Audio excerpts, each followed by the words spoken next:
चारु जुग प्रताप तुम्हारा है प्रसिद्ध जगत उजियारा। चारों युगों में हनुमान जी के प्रताप से ही जगत में उजियारा है। हनुमान जी को छोड़कर और किसी देवी देवता में चित्त करने की कोई आवश्यकता नहीं है, क्योंकि आज भी हनुमान जी इसी धरती पर हम सब लोगों के बीच सशरीर मौजूद है।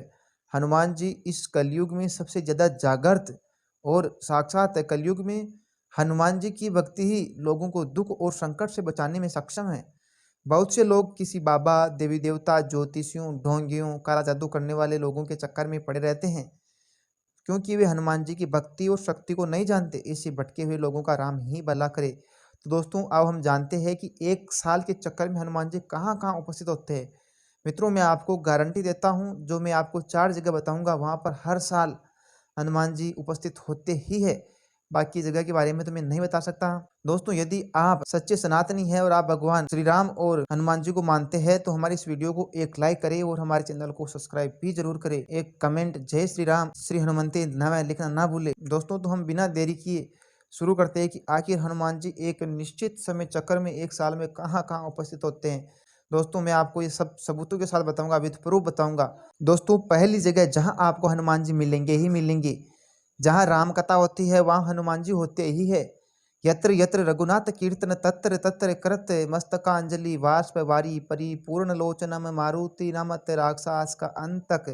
अर्थात कलयुग में जहाँ जहाँ भगवान श्री राम की कथा, कीर्तन इत्यादि होते हैं, वहाँ हनुमान जी गुप्त रूप से विराजमान है। सीता जी के वचनों के अनुसार अजर अमर गुण निधि सूत हो करऊ बहुत रघुनायक छो। यदि मनुष्य पूर्ण श्रद्धा और विश्वास से इनका आश्रय ग्रहण कर ले, तो फिर तुलसीदास जी की भांति उससे भी हनुमान और श्री राम के दर्शन होने में देर नहीं लगती। दोस्तों, दूसरी जगह है जहाँ पर हनुमान जी आते रहते हैं।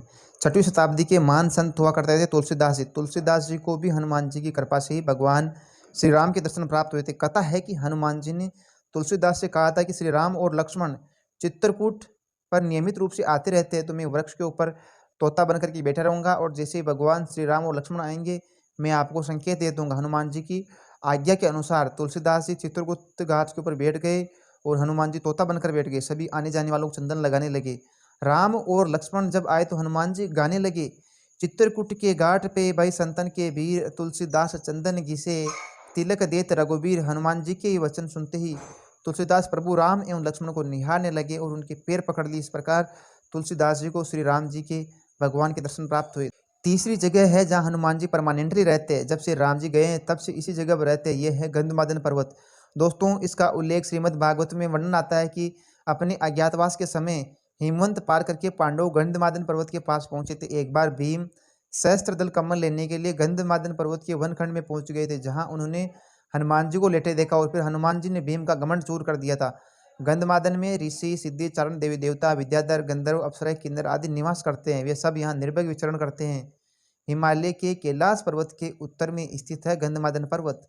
यह पर्वत कुबेर के एक राज्य क्षेत्र में था। सुमेरु पर्वत के चारों दिशाओं में स्थित गजदंत पर्वतों में से एक को उस काल में गंधमादन पर्वत कहा जाता है। आज ये क्षेत्र तिब्बत के इलाके में। पुराणों के अनुसार जम्बू द्वीप के इलावर्त खंड और भद्राक्ष खंड के बीच में गंधमादन पर्वत कहा गया है, जो अपने सुगंधित वनों के लिए प्रसिद्ध है। दोस्तों, यहाँ पर तो हनुमान जी परमानेंटली रहते ही है।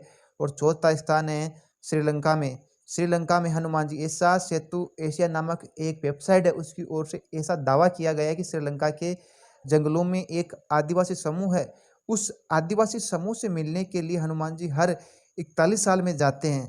सेतु यानी कि जो ये वेबसाइट है, एशिया वेबसाइट, सेतु यानी कि सेतु एशिया नाम की वेबसाइट, इसके शोध के अनुसार श्रीलंका के जंगलों में एक ऐसा कबीलाई समूह रहता है जो पूर्णतः बाहरी समाज से कटा हुआ है। इसका संबंध मातंग समाज से है, जो आज भी अपने मूल रूप में है। उनका रहन सहन, पहनावा भी अलग है, उनकी भाषा भी प्रचलित भाषा से अलग है। ये समूह पिदुरुथालागाला पर्वत की तलहटी में स्थित एक छोटे से गांव नुआरा में है। हालांकि इस वेबसाइट के दावे में हमें सच्चाई नजर नहीं आती। तो दोस्तों, ये 4 जगह हैं जहाँ पर हनुमान जी उपस्थित रहते ही है। ये हम नहीं कहते, शास्त्र जो हमारे सामने सबूत हैं वो आए हैं वो कहते हैं। दोस्तों, अब आगे मैं आपसे इतना ही कहना चाहूँगा कि क्या आपको भी कभी हनुमान जी की उपस्थिति एहसास हुई है, या फिर हनुमान जी ने कभी आपके संकटों को टाला है? यदि टाला है या फिर ऐसी कोई घटना हनुमान जी से संबंधित आपके पास है, तो आप केवल एक कमेंट करें, हम आपसे संपर्क करेंगे। आप उस घटना को हमें बताना।